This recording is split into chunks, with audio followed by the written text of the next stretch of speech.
ちは。こんにちは、なにです。マニです。文法号へようこそ。文法号では教科書通りではなく、本当に使える日本語を勉強します。今日は日本語能力試験1級の文法です。テーマはだの。正直、あんまりだのについて勉強してないけど、最初の印象にはなどなどと全く同じだと思ってるけど。そうだね。英語で etc. みたいな感じ。でも本当に同じか。正直聞いたことない。だの。そうだね。ほとんど言わないけど、ただ、ポイントは完全にネガティブな時にしか使わない。なんか文句言ってる時とか怒ってる時に否定的な意味で何かを並べたい時に使わないんだよね。だからなどとはちょっとニュアンスが違う。例えばだけど2人で話してる時にあ、この前さ、なんかアメリカ行きたいだのイギリス行きたいだの言ってたよねって言ったら超失礼だから。ネガティブだから。めっちゃネガティブだし、ちょっとすごいバカにしてるというか怒ってるみたいな感じのニュアンスが出ちゃうから、そうものすごい絶対やっちゃダメなの。じゃあどういう時に使うかっていうと、なんか否定的な気持ちを何か繰り返して言いたい時、彼はいつも会社を作るだの留学したいだの夢ばかり話している。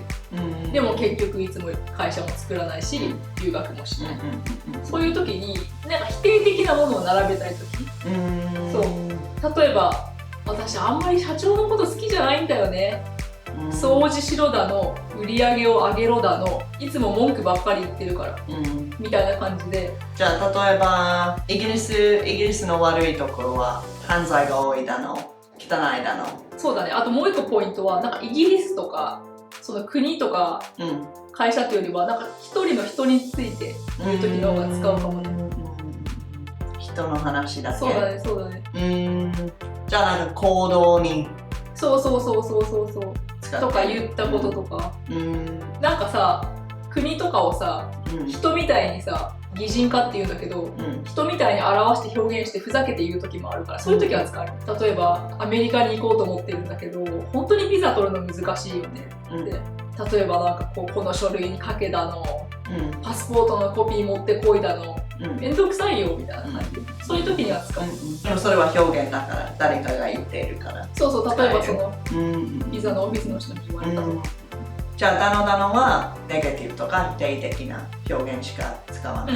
そうそれは大事だね。全く同じだと思ったからちょっと使おうかなと思って。使ったら本当に喧嘩売ってる感じで、喧嘩したいと思われるから気をつけた方がいい。気をつける。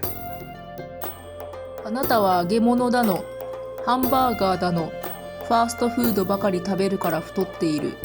弟は宿題をしたくないだの、野菜を食べたくないだの、わがままばかり言う。